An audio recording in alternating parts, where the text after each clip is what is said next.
గళ్ళగా ఉండేటటువంటి ఒక బెడ్షీట్, ఇది నాకు కనిపించింది. రాత్రి ఆ దర్శనం చూశాను. ఉదయం పరిశుద్ధాత్ముడు నడిపిస్తున్నట్లుగా నడుస్తున్నాను. పరిశుద్ధాత్ముడు నాకు చెప్పినట్లుగా ఏ డైరెక్షన్లో, ఏ దిశగా నేను వెళ్ళాలో ఆ దిశగా వెళుతున్నాను. 2.5-3 కిలోమీటర్లు నడుస్తూ దేవుని పరిచర్య, వాక్యం నాకు వచ్చి రాని హిందీ రానే, ఏం చేస్తాం, ఏదొస్తే అది మూగ సైగలు అనుకోండి, మాట్లాడుతూ ప్రజలకు చెప్పుకుంటూ వెళ్ళాను. ఒక చోట ప్రభు దిగమన్నాడు. దిగి చూస్తే ఎదురుగా అదే ఇల్లు కనిపిస్తోంది. దేవునికి స్తోత్రం కలుగును గాక. ఆ ఇంటికి వెళ్ళి తలుపు తట్టు అన్నాడు. నేను ఆ ఇంటికి వెళ్ళి తలుపు తట్టాను. అది జైన్లు ఉండేటటువంటి ఇండ్లు. అంటే ఆ ఇంట్లో వాళ్ళు జైన మతాన్ని వాళ్ళు అనుసరిస్తారు. ఆమె వచ్చి ఏం కావాలి అని అడిగింది, హిందీలో, తెలుగులో కాదు. నాకు ఏం లేదండి, రూమ్ కావాలి అని అడిగాను. అవునా అని పైనుంచి కిందికి చూసి, పైన ఒక రూమ్ ఉంది చూసుకోపో అంది. పైకి వెళ్ళాను. పైకి వెళ్ళంగానే అదే మంచం, అదే గళ్ళగా ఉండే బెడ్షీటు, అదే చైరు, అదే టేబుల్, అదే చెంబు, నీళ్లు నింపబడినాయి. కిందికి వచ్చాను. అమ్మ నాకు సరిపోతుంది, నేను తీసుకుంటానన్నా. డబ్బులు ఇవ్వండి. నా దగ్గర డబ్బులు లేవు అన్నాను. ఏం చేస్తారు మీరైతే? రేయ్ ఓరా బయటికి అంటారు. ఆమె అన్నది ఎప్పుడు ఇస్తావు అంది. ఒక 10-15 రోజుల్లో ఇచ్చేస్తానమ్మా అన్నాను. మీరు ఒప్పుకుంటారా?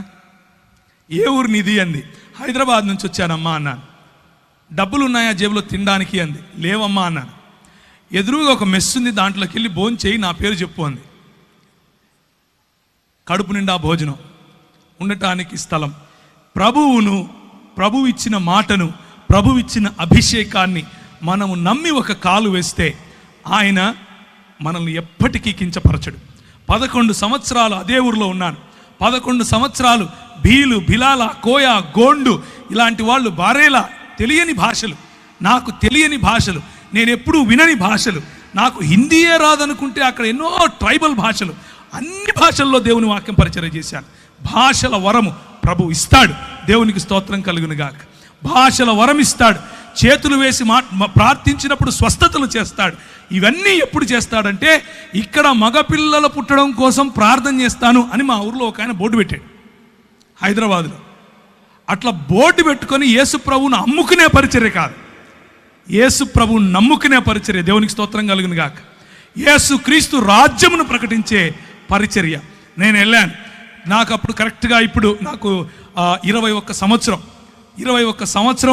ఊరు తెలియదు, ఏం తెలియదు. అదే ఊరిలో 11 సంవత్సరాలు. నేను 2011లో తిరిగి హైదరాబాద్కు తిరిగి వచ్చాను. నేను వెళ్ళేటప్పుడు ఎడ్వర్డ్ అన్న నాకు తెలుసు, నేను వచ్చిన తర్వాత ఎడ్వర్డ్ అన్న నాకు తెలుసు. కానీ అక్కడ ఉన్న 11 సంవత్సరాలలో ప్రభువు నన్ను వాడుకున్నటువంటి పద్ధతి, అక్కడ ఉన్న 11 సంవత్సరాల్లో నా చదువును ఆశీర్వదించాడు. నేను MBA ఇన్ ఇంటర్నేషనల్ బిజినెస్ అన్న కోర్స్ చదివాను. చదివిన తర్వాత ఎన్నో దేశాలు నన్ను ప్రభువు తిప్పాడు. తిరిగిన అన్ని దేశాల్లో ప్రభు పరిచర్యలో